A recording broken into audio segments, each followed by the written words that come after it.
اس لیے کہ ہم لوگ دیکھیں نا شہادت مانگتے ہیں، سمجھے؟ سنا شہادت جیڑی نا چیز تو بڑی اچھی ہے لیکن سالے جان سے مار دیتے. بولو شہادت جیڑی نا چیز تو بڑی اچھی ہے. یہ مولانا آیت الرحمان کے بھائی شہید ہو گئے افغانستان میں، سمجھے؟ میں سبق پڑھا کر کے گھر چلا گیا. اس کی ایک چھوٹی سی بہن ہے، وہ مٹھائی کے ڈبہ لے کر کے وہ چھوٹی بچی ہنس رہی ہے کہ بھائی جان مبارک ہو کہ میرا بھائی شہید ہو گیا. اللہ خدا کی قسم آپ کو بتا رہا ہوں، قرآن میرے سامنے، وہ معصوم بچی رو بھی نہیں رہی، سمجھے؟ 8-9 سال کی. دعا کرو اللہ شہادت قبول کرے. میں نے کہا اس بچی کو تسلی ہو یوں، میں نے مٹھائی اٹھا لی. یہ بات تو یہاں ہو گئی نا. آگے پھر یہ ہے کہ میں مولوی صاحب کی والدہ کے پاس گیا تو میں نے کہا ان کو تسلی دے دوں. میں نے کہا اماں جی یہ تو ہوتا رہتا ہے، سمجھے؟ یہ قبولیت کی نشانی ہے کہ اللہ نے قبول کیا آپ کے بیٹے کو، اللہ نے کو وہ شہید ہو گئے. اماں جی تسلی رکھیں، اس میں پریشانی کی کوئی مسئلہ نہیں ہے. جتنے آپ اس کے لیے دعا کریں گے تسلی رکھیں گے. تو وہ خاتون تو رو ہی نہیں رہی تھی.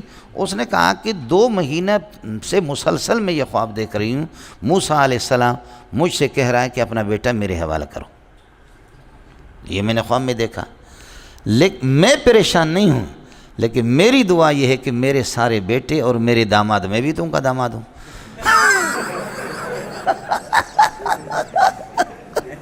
اس نے کہا کہ میری دعا ہے کہ میرے بیٹے سارے وہ اس طرح غیرت مند بنے اور میرے داماد وہ بھی یا غازی بنے یا شہید بنے. بخدا میں نے بالکل آمین نہیں کہا.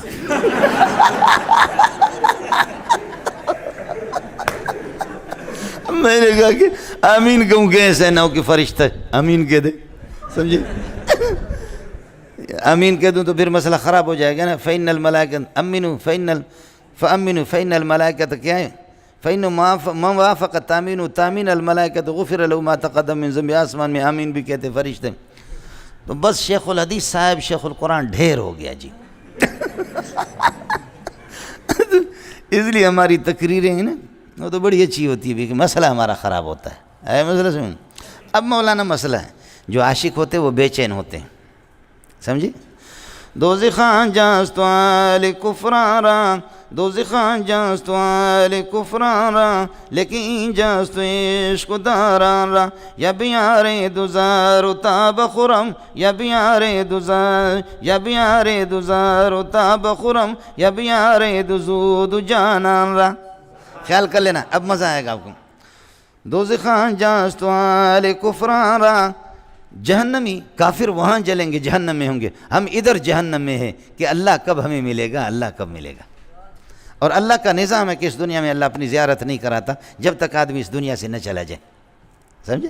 تو کافر ادھر جلیں گے، ہم تو ادھر ہی جل رہے ہیں کہ محبوب کا فراق ہے، محبوب ہمیں، سمجھے؟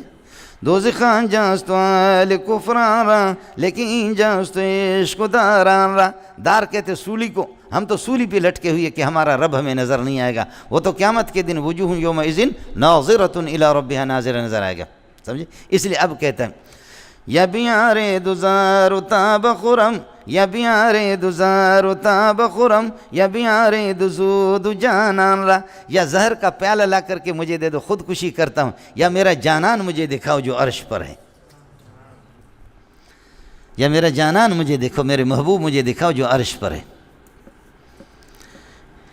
سمجھے؟ اس لیے آپ لوگ کیا پڑھتے ملنگو؟ اشہد ان لا الہ الا اللہ و اشہد ان محمدن عبدہ و رسولہ. عبد کا مقام اونچا ہے یا رسول کا؟ عبد کا اونچا ہے تو تم لوگ بے ایمان ہو. عبد تو میں ہوں لیکن رسول نہیں ہوں، سمجھے؟ ہر رسول عبد ہوتا ہے لیکن ہر عبد رسول نہیں. اب تو ہم سب ہیں، لیکن اس کی بنیادی وجہ یہ ہے کہ ترقی من الادنی الی الاعلی. اس کی وجہ یہ ہے کہ عبد اس کو کہتے ہیں کہ عابدین کے پاس آ جائے تو معبود کے لیے ترسے، اور معبود کے پاس جائے تو عابدین کے لیے ترسے. اصل مسئلہ یہ ہے عبد کی تعریف میں لوگوں. بولو آئے مسئلہ سمجھ؟ عبد کیا ہے؟ معبود کے پاس جائے تو عابدین کے لیے ترسے کہ میری امت کا کیا ہوگا، اور امت کے پاس آ جائے تو معبود کو ترسے. اس وجہ سے اللہ کو یہ پسند ہے, اس نے رسول سے مقدم اس کو رکھا تمام حدیثوں میں اسی طریقہ پر, ورنہ رسول کا مقام اونچا ہے بہت. سمجھ شریف میں ہے کہ نہیں؟ آپ ترقی من الادنی الی الاعلی والی اپنے نقطے کو اپنے پاس رکھو, میں یہ تصوف کا دوسرا نقطہ آپ کو بتا رہا ہوں.